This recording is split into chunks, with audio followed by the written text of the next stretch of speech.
Mais uma vitória da direita, dessa vez na Colômbia. El Tigre vai governar o país de agora em diante. A direita está ganhando toda a América Latina e só falta o Brasil. Estamos mais perto de libertar o nosso povo desses comunistas malditos, e isso prova que as investidas de Trump contra os narcoterroristas e sufocando a máquina de dinheiro dessa corja está surtindo efeito. Eles estão perdendo, o Foro de São Paulo está derretendo e agora mais do que nunca nós precisamos continuar lutando.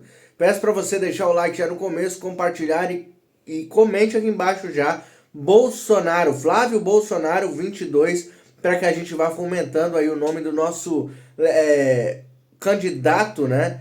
Aí indicado pelo nosso maior líder, Jair Messias Bolsonaro. Vamos pro vídeo. A estratégia de Trump simplesmente está funcionando e o Brasil está na lista e Lula pode ser o próximo. Quer entender essa história? Pega a pipoca, segue o Rony que eu vou te contar tudo. Mais um presidente apoiado por Trump vence as eleições na América Latina e já é o terceiro esse ano após a prisão de Nicolás Maduro. Após Trump partir para cima dos cartéis narcoterroristas e tirar o financiamento de alguns grupos que gostam muito de financiar candidatos de esquerda, inclusive grupos que o Trump considerou grupos terroristas aqui no Brasil, e o Lula não tá gostando nem um pouco dessa história. Esse era o mapa da América Latina antes de Trump. E esse é o mapa que está se aproximando e em breve esse aqui vai ficar azul também. Para você entender essa história, esse vídeo vai ficar um pouco longo, mas eu garanto que você não vai se arrepender em nada de assistir ele até o final, porque quem vai te contar essa história não sou eu, mas uma versão minha lá de agosto do ano passado, quando eu disse que tudo isso ia acontecer. Para vocês entenderem tudo isso, a gente vai ter que voltar um pouquinho no passado. Esse cara aqui errou e errou feio. E ele percebeu que errou feio no seu primeiro mandato. Trump, lá no primeiro mandato, ele resolveu que toda a culpa dos problemas dos Estados Unidos, principalmente migratórios, entrada de tóxico no país, e até grupos terroristas, vocês entenderam? Era por causa do México. Então ele dizia que ia construir um muro ali, foi muito criticado por isso, e depois veio o vírus chinês, ele sofreu muito com aquela gestão da pandemia, e acabou perdendo as eleições por um velho senil chamado Joe Biden. Durante esse período, fizeram de tudo nos Estados Unidos para tornar Trump inelegível e não deixar ele concorrer. Basicamente, a mesma história que aconteceu com o senhor Jair Bolsonaro aqui no Brasil. Mas, agora nós vamos falar do Trump. E você vai entender aonde tudo isso vai chegar. Pausa para pedir para você seguir o Rony Gabriel. Acontece que o Trump entendeu que o problema é muito maior, é mundial, e ele tá indo no cerne do negócio, e ele tá mirando a América Latina. Se você acompanha aqui no canal, você viu que no meu último vídeo eu falei que ele tá disposto a destruir com o Foro de São Paulo na América Latina. E sim, ele tá fazendo isso. E a questão é que tudo que ele tá fazendo aqui na América Latina tem muito a ver com esse encontro aqui que ele teve com o Vladimir Putin no dia de ontem. Dá uma olhada no homem mostrando os brinquedinhos dele pro Putin. Olha lá. Olha lá, meu avião novo, Putin, olha só. Posso acabar com você. Mas para você entender o que Trump entendeu, eu vou precisar voltar um pouquinho mais na história. Bom, se você já estudou história, você já ouviu falar na tal da Guerra Fria. Mas resumindo, a Guerra Fria foi uma guerra que começou posteriormente à Segunda Guerra Mundial. E basicamente era uma medição de forças entre a União Soviética e os Estados Unidos, que perdura até hoje, embora muita gente diga que isso acabou. Acontece que durante esse período, a gente estuda muito sobre aquele lance de corrida até a Lua, os Estados Unidos foi ou não à Lua, o que aconteceu, o que não aconteceu, blá blá blá blá blá blá. Só que, geopoliticamente falando, ocorreu muita coisa na América Latina sobre a influência da União Soviética. A questão é que esses dois caras aqui viram tudo isso acontecer, antes mesmo deles adentrarem no poder. Obviamente, Putin chegou muito antes e depois chegou Donald Trump. A Revolução Cubana foi em 1959. Em 1962, os Estados Unidos já estavam botando embargos em Cuba, porque fica muito próximo dos Estados Unidos, e não podia permitir que a União Soviética reforçasse Cuba militarmente, por exemplo, e se tornasse uma ameaça para os Estados Unidos. Ocorre que, durante muito tempo, a União Soviética financiou e armou grupos de guerrilhas aqui na América Latina, incluindo no Brasil. A questão é que essa galera conseguiu tomar o poder de forma democrática em muitos lugares da América Latina. No Brasil, eles tentaram na intentona comunista e depois em 1964. 1964, quando começa o regime militar no Brasil, após o povo ir pra rua com bandeiras como "o Brasil não será uma nova Cuba". Mas por que isso acontecia num contexto histórico que você nunca aprendeu, nem na escola, nem em lugar nenhum? Bom, para você entender esse contexto histórico, o que tudo isso tem a ver com o Brasil, eu vou te mostrar uma fotinho aqui. Durante o regime militar, algumas pessoas no Brasil foram presas, como essa senhora aqui, que eu nem vou falar para vocês quem que ela é. Dica, virou presidente do Brasil e tomou impeachment. Esse senhor aqui que tá pedindo anistia, que bonita anistia, também não vou falar quem que ele é. E esse senhor aqui, que também acabou sendo preso, né, durante esse regime por causa desses intentonos comunistas do Brasil. Mas eu vou falar quem é, porque talvez você não reconheça. Fernando Henrique Cardoso, o cara que dizia que era de direita no Brasil. Direita. Tá bom. Tem mais uma figura que é muito interessante nessa história toda que vai ajudar você a entender esses fatos. Conhece esse cara? Pablo Escobar. Para alguns, um herói. Para as pessoas sensatas, um safado. Ah, mas o que tudo isso tem a ver? Vem comigo, cara. Se você assistiu a série Narcos, se não assistiu, assiste. Você vai descobrir que esse cara dominou o narcotráfico no mundo entre as décadas de 1970 e 1990. E foi ele que levou os primeiros tóxicos lá para os Estados Unidos. Aquele que ele vendia. E se você assistiu a série, você vai lembrar que tem um dado momento que o Pablito faz um acordo com as Farc. Mas o que é as Farc? As Farc são as Forças Armadas Revolucionárias da Colômbia. Esse troço preto fica parecendo aí. Que foi uma organização paramilitar de inspiração comunista, autoproclamada guerrilha revolucionária marxista-leninista que operava mediante táticas de guerrilha. A questão é que as Farc não tinha grana e era financiada, sabe por quem?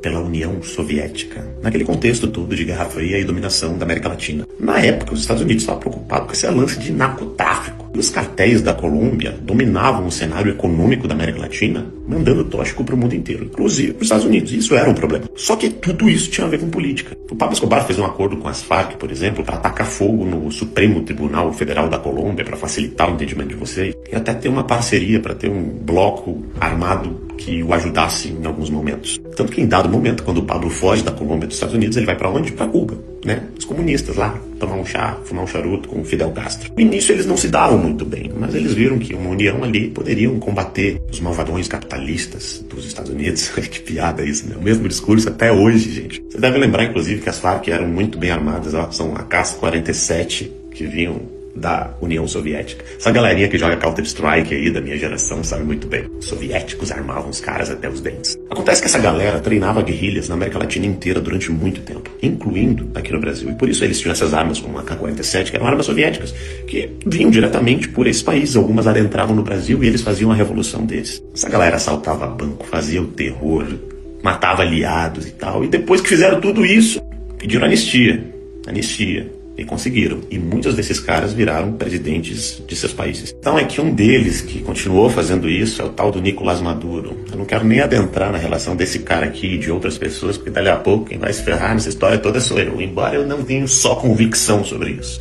Eu estudei e garanto pra vocês. O Trump também sabe muito bem do que eu tô falando aqui. Bom, Rony, o Trump. Bom, gente, o Trump sabe disso. E pra vocês entenderem a estratégia dele, tá muito vinculado ao que tá acontecendo no mundo inteiro. Se você me acompanha aqui, eu já expliquei várias vezes. O mundo tá dividido em dois grandes blocos. E esses blocos se autoprotegem, principalmente militarmente. E quando não se protege militarmente, é com especulação. E geralmente quem entra nessa briga por ter mais força é a Rússia, que é a antiga União Soviética. Com o apoio da China, depois da Revolução Comunista, viraram uma espécie de aliado ali, mas isso é todo um contexto histórico. Dentro desses blocos tem o Irã, por exemplo, que é um país dominado pelos islâmicos, mas é protegido por essa galera. O mesmo Irã que estacionou navios aqui no Brasil, sumiu urânio e depois os caras começaram uma guerra lá contra Israel, que é um aliado dos Estados Unidos. Assim como a Ucrânia é uma aliada dos Estados Unidos, está querendo entrar para a OTAN. Eu estou resumindo bastante, gente, porque esse vídeo já vai ficar longo. Imagina se eu fosse explicar isso com contexto, com fonte. Pesquise e depois veja se eu estou errado no que eu estou falando. E diante disso, muitos países da própria América Latina acabam sendo protegidos por esse blocão comunista, soviético. E um deles, atualmente, porque a galera socou o dedo no 13 na urna, é o próprio Brasil, que está aliado aí ao BRICS, fazendo essa questão econômica toda, mas também uma questão de forças armadas, não se iluda.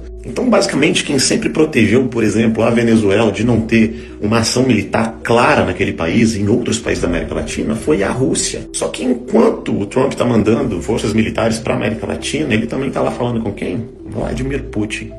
Por que será? Isso eu vou deixar pra esse cara aqui te contar. Mas não hoje, há 10 anos atrás. Dá uma olhada nisso. Em 2016, Olavo postava: Trump e Putin vão restaurar a bipolaridade e a comunidade europeia vai tomar no que lhe resta de... Bom, professor Olavo, teria como explicar melhor como a comunidade europeia vai tomar com essa bipolarização? E o Olavo responde: EU e Rússia vão partilhar o que sobrar dela. Ele está falando da Europa. Acontece que com tantas guerras que estão acontecendo no mundo entre esses dois blocos, por exemplo, Israel e Irã contra o Hamas, que é protegido pela Rússia, e Israel pelos Estados Unidos. A própria guerra entre Ucrânia e Rússia, onde Trump está selando aí um acordo de paz. Quais são os termos desse acordo? Você vai entender agora. Putin, você está enfraquecido. Dá uma olhada, Putin, os brinquedinhos que eu tenho e eu vou mandar algumas armas lá para a Ucrânia e vai começar a ficar ruim para você. Lula, que história é essa que você está financiando Cuba no programa Mais Médicos e na América Latina? Que história é essa? Lula, que história é essa que você está comprando diesel e financiando a Rússia aí na guerra contra a Ucrânia? Que história é essa que o narcotráfico está financiando esses países? Esse narcotráfico que entra droga nos Estados Unidos. O Trump, ele não está mais preocupado com o muro que separa os Estados Unidos do México. O Trump está preocupado com a raiz dos problemas. E sim, isso inclui o Brasil, isso inclui o narcotráfico, isso inclui o Islã, isso inclui a força militar da Rússia, isso inclui a destruição do dólar, Isso inclui o vírus chinês, que inclusive o derrubou da presidência dos Estados Unidos e diminuiu muito a força dos Estados Unidos. E isso inclui todas as guerras que vêm acontecendo no mundo inteiro, pois todas essas estão vinculadas aos mesmos grupos, o grupo da liberdade e o grupo soviético. O Brasil hoje está posicionado do lado dos soviéticos, né, dos comunistas, dessa galera que não respeita a democracia e tudo mais. Então a questão é que quando Trump bota todas essas taxas e inclusive quando ele parte para cima do Brasil, isso faz parte de todo um jogo de tabuleiro para restabelecer a ordem democrática e de liberdade do mundo inteiro e proteger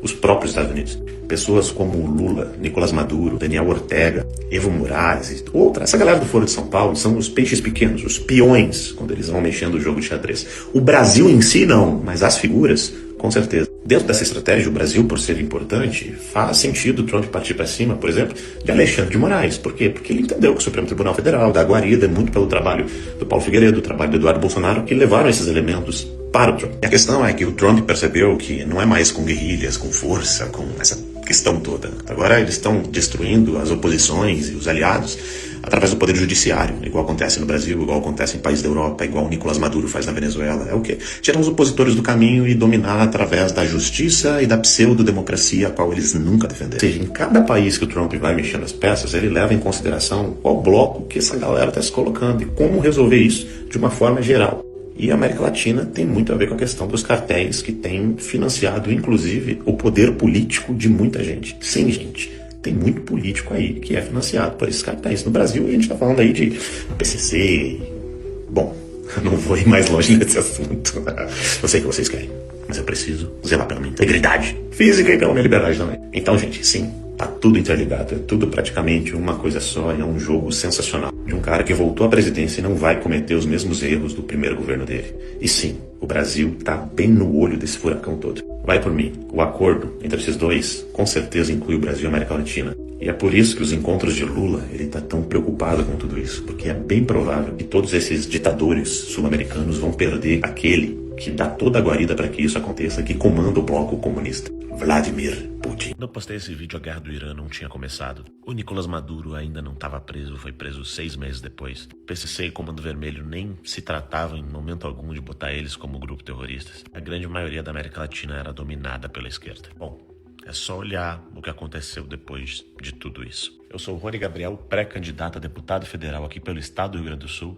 E eu sei que tem gente que não gosta quando eu divulgo, quando eu acerto minhas previsões aqui. Mas adivinhe, eu não tenho Globo, eu não tenho gabinete, eu não tenho verba para ficar financiando publicidade. A única coisa que eu tenho é esse Instagram. E quando a gente faz um trabalho bom, eu creio que eu tenho o direito de mostrar o meu trabalho para vocês e divulgá-lo. Então, se você gosta, me segue, me acompanha, que aqui as análises são certeiras, verdadeiras e sem emoção. Muitíssimo obrigado por ficarem até o final desse vídeo. Sinal que você se importa com o nosso Brasil, já deixa o like, compartilha ao máximo. Peço para que você comente aqui embaixo o que você achou desse vídeo do nosso querido Rony Gabriel. E eu peço também para que você se inscreva e ative o sino para você não perder nenhum vídeo. Logo mais estou de volta com mais vídeos, aqui é direto, 3, 4 vídeos por dia, trazendo as melhores informações da política brasileira e mundial para vocês. Que Deus abençoe você, sua família, nossa nação, todos aqueles que lutam e continuam lutando por um Brasil melhor. Até a próxima. Tchau, tchau.